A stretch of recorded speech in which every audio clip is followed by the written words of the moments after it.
The United States is teeming with civilian handguns, and by all means, a lot of them sell.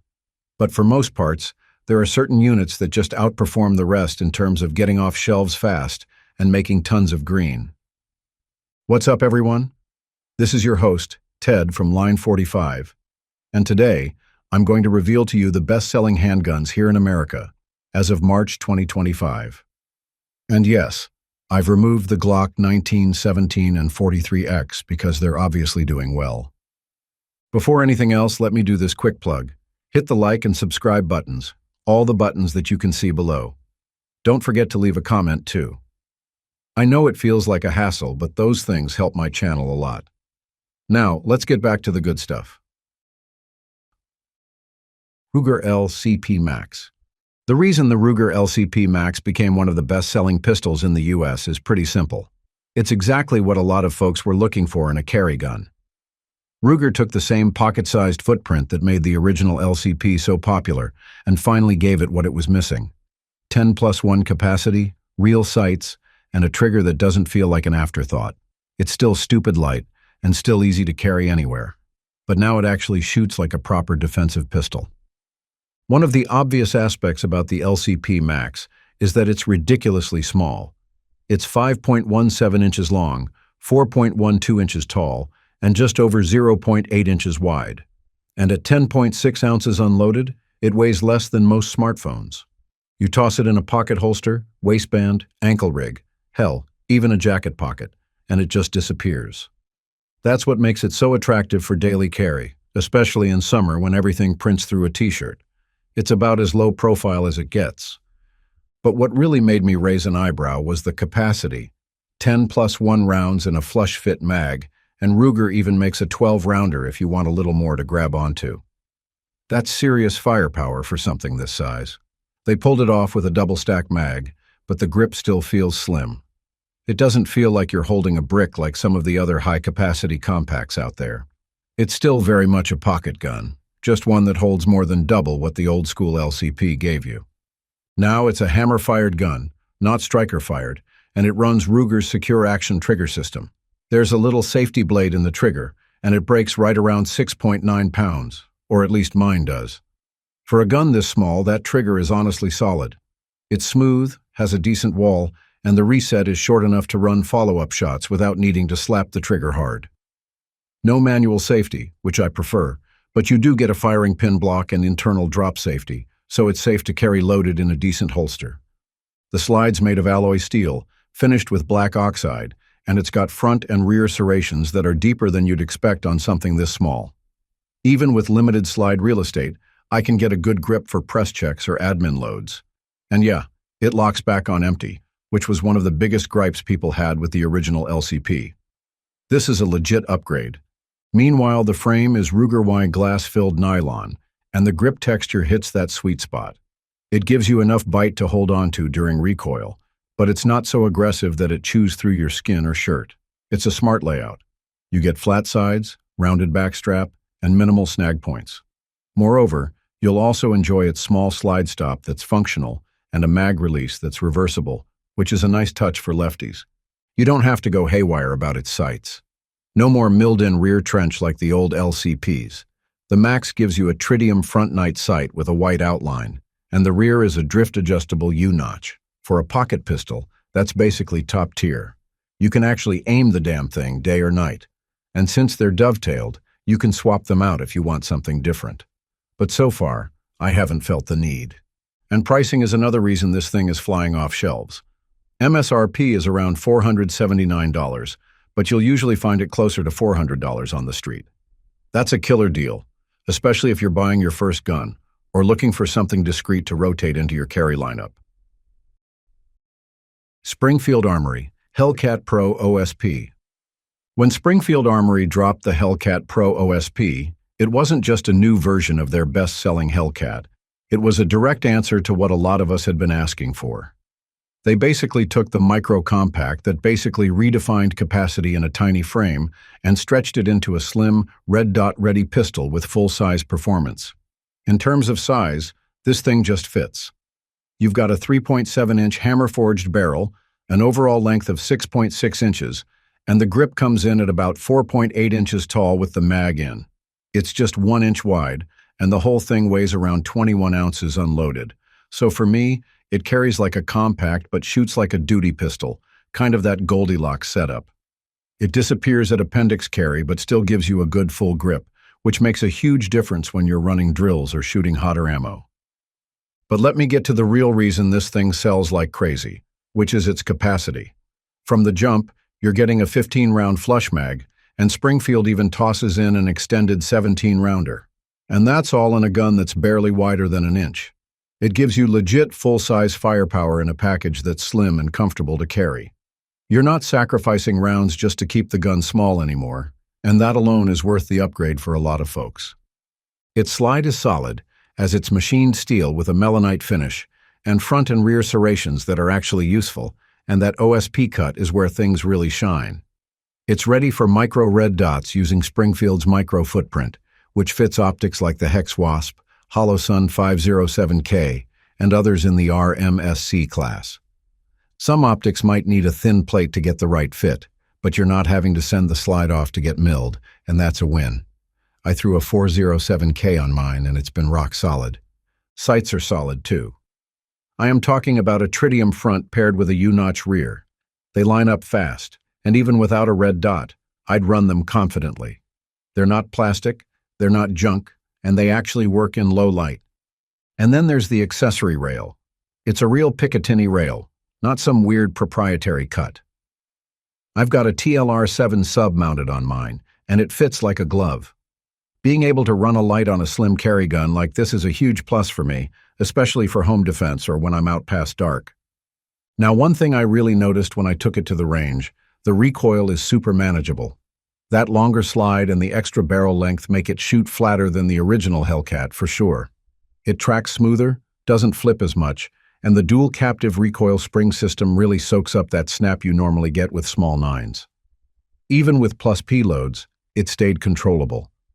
That's where it really shines, as it gives you a duty-level performance in something that rides comfortably on your hip all day. As for price, Springfield kept it smart. The Hellcat Pro OSP runs around $649 MSRP, but I've seen them closer to $600 street price. And for what you're getting, namely 15+1 or 17+1 capacity, optics, ready slide, tritium front sight, good trigger, light rail, it's seriously a killer deal. You don't have to dump another few $100 into upgrades to make it carry ready. It's ready to rock out of the box. I think that's exactly why it's been one of the best sellers since it dropped. It's not just another Micro 9. It's a refined carry gun with features that actually matter. Capacity, reliability, shootability, modern compatibility, you name it. Smith & Wesson M and P Shield Plus. When Smith & Wesson dropped the original M and P Shield years ago, I still remember that it quickly became a go-to for folks looking for a no-nonsense, ultra-reliable concealed carry gun.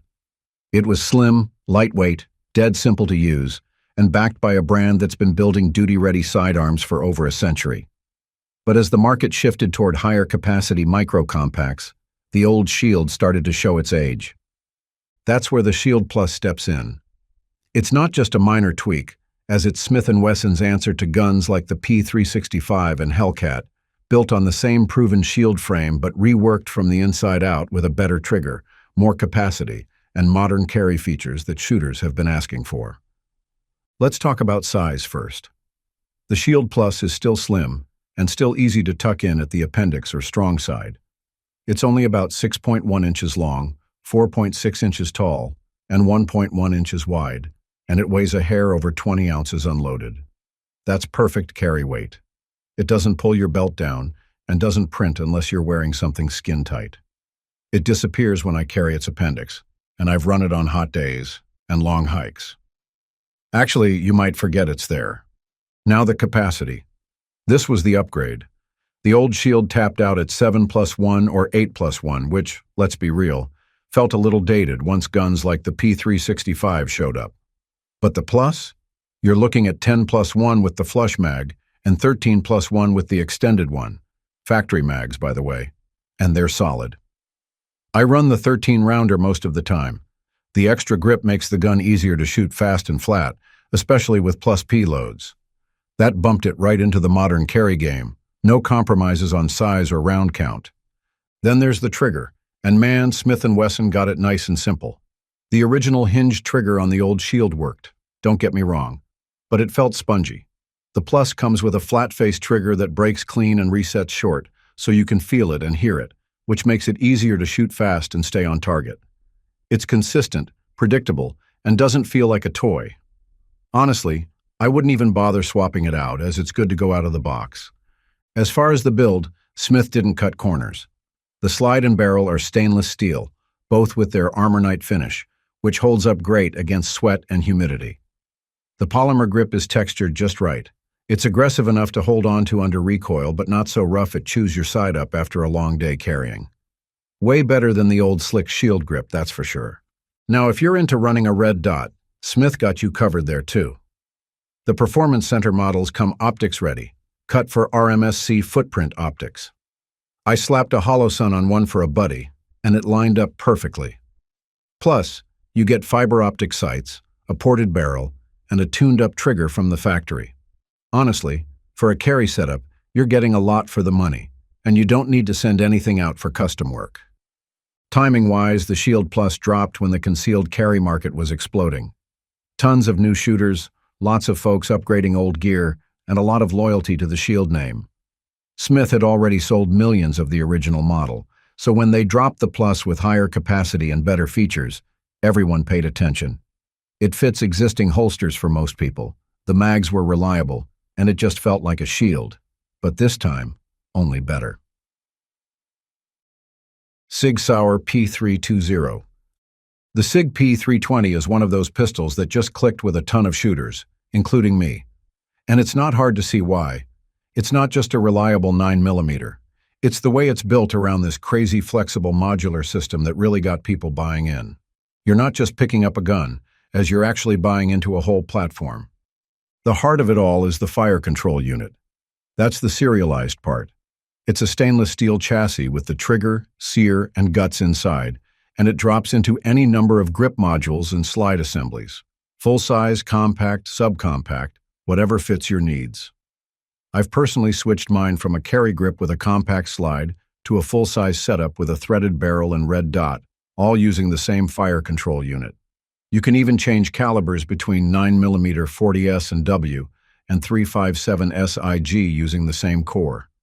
The only caveat here is that the 45 ACP version uses its own FCU, so that's a separate thing, but for everything else, it's plug and play. One of the most popular setups is the P320 Compact. It's got a 3.9-inch barrel, comes in at about 7.2 inches long, 5.3 inches tall, and weighs just under 26 ounces unloaded. It's a sweet spot for concealment and shootability. Mine came with 15-round mags, but I've got a few 17 and 21 rounders that run just as smoothly.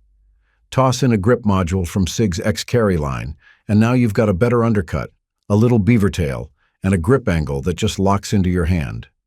Trigger on the P320 is where things started out decent and got better over time. The original curved trigger is solid. It has a clean break and short reset. It is nothing fancy, but definitely better than most stock striker-fired setups. The X series, though, gave it a real boost with that flat-face trigger. I swapped mine in, and honestly, it gives a more consistent feel. It feels better for quick shots and just easier to control when you're running drills. The slide is all stainless steel with a nitron finish, so it's resistant to rust and holds up to holster wear. The barrel's stainless too, and the recoil system uses a dual captive spring, which provides smooth cycling, less muzzle flip. It just feels like a full-size gun should feel. It's controlled, balanced, and fast on follow-ups.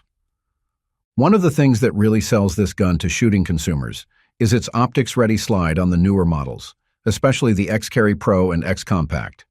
Mine's cut for the Romeo 1 Pro footprint, but it will take stuff like the Delta Point Pro too. It's factory milled, so no sending slides out, no adapters, no BS. Just bolt it on and zero it. I run a red dot on mine, and it's such a sweet treat for carry and training. Most models come with X-ray 3-day night sights, which are actually pretty damn good. Steel construction, a high-visibility front ring with tritium, and they hold up well. I didn't feel the need to swap them until I went with a dot, and even then, I threw on suppressor height backups just in case. Of course, let's not ignore the big reason this thing blew up, which is its military adoption. Once SIG landed that U.S. Army contract and rolled out the M17 and M18, the P320 became a household name overnight. So basically, its popularity was not born out of hype. It passed brutal military trials and beat out some serious contenders. Sig Sauer P365. All right, let me tell you why the SIG P365 absolutely blew up in the concealed carry world. I still remember when it dropped in early 2018, and man, that thing flipped the game on its head. Up until then, if you wanted something truly concealable, you were stuck with a 6 or 7 round single stack like the Glock 43 or Shield. But the P365 instantly gave us 10+1 rounds right out of the box in a gun that could damn near disappear in your waistband. That wasn't just good, it was groundbreaking. SIG didn't just cram extra rounds into the mag and call it a day. They came up with this clever modified double-stack mag. It's not a true double stack like you'd see in a G19, but it's also not a single stack. It's a staggered column design that lets them keep the grip super slim but still packs in the ammo. You get that flush-fit 10-rounder stock, but SIG also makes 12, 15, and even 17-round mags if you want to bump capacity without switching guns. That's huge for guys like me who don't always want to carry a spare mag. Size-wise, it's what makes the P365 so easy to carry. It's only about 5.8 inches long, 4.3 inches tall, and a hair over an inch wide. It weighs around 18 ounces unloaded.